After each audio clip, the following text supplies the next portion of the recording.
मान लो मैं ऐसा स्ट्रेट खड़ा आप तो बैठे हैं, तो यहां पे ग्रेविटी क्या करता है, ब्लड है पूरे बॉडी में, उसको नीचे खींचेगा ना, ये तो पता ही है।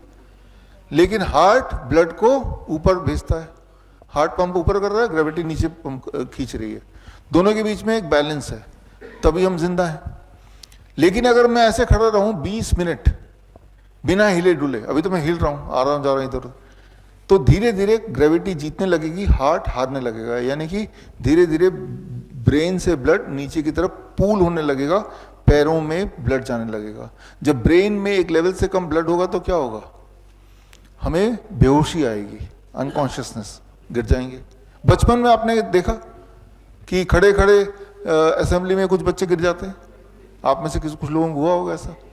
हमें लगता है कि बड़ा कमजोर बच्चा है, धूप ज्यादा है, पानी नहीं पिया होगा, XYZ रीजन होगा, ऐसे सोचते हैं। याद रखिए, आप एक्सपेरिमेंट करके देखिए कि 20 मिनट मैं कुछ नहीं बस ऐसे खड़ा रहूंगा, तो जब खड़े रहते हैं, जैसे मैं मूव कर रहा हूं, तो जब मूव करते हैं तो ये हार्ट है, दिस इज सेकेंडरी हार्ट, ये भी ब्लड को ऊपर पुश कर रहा है, तब बैलेंस बना रहेगा। लेकिन मूव नहीं करेंगे तो ही दिक्कत आएगी।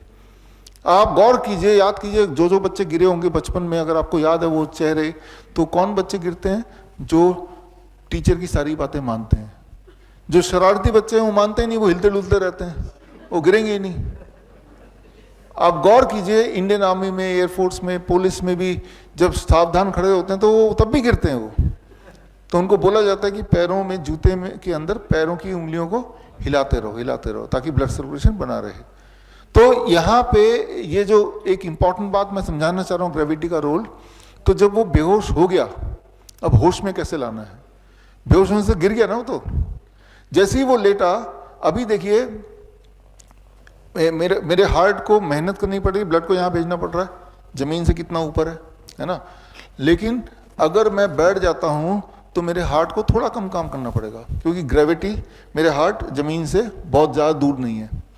आपने गौर किया कि जब भी आप खड़े होते हैं थक जाने के बाद क्या करते हैं, मुझे बैठना है, बैठते रिलीफ मिलता है, हार्ट को काम करना पड़ रहा है। बैठे बैठे थक गए तो क्या बोलते हैं आप, लेटना है। जब आप लेटते हैं तो क्या हुआ, आपका हार्ट, आपका लंग, आपका ब्रेन सारा एक ही लेवल पे है, अब हार्ट को बहुत कम काम करना पड़ेगा, तो सर्कुलेशन रीस्टार्ट हो गई, ब्लड पहुंच गया दोबारा ब्रेन में अप्रोप्रिएट अमाउंट में, वो इंसान होश में आ गया।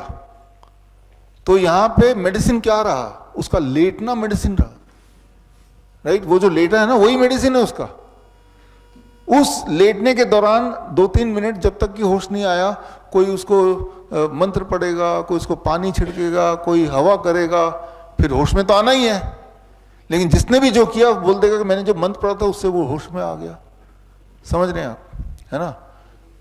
अगर आप चाहते हैं कि जब वो लेट गया है और आप चाहते हैं कि वो जल्दी से होश में आ जाए, तो ज़्यादा से ज़्यादा क्या कर सकते हैं, लेटा तो है ही वो, और उसके दोनों पैरों को अपने ऊंचे पे रख दिया ऐसे, तो ब्लड जल्दी सिर पे आ गया। समझ रहे हैं आप। तो इस तरह से हम क्या कर रहे हैं यहाँ पे, ग्रेविटी एज मेडिसिन, ग्रेविटी को यूज कर रहे हैं। बड़ी से बड़ी बीमारी का आसान से आसान इलाज घर बैठे ही हो सकता है। अधिक जानकारी के लिए कांटेक्ट करें nearest Dr. BRC clinic @ home।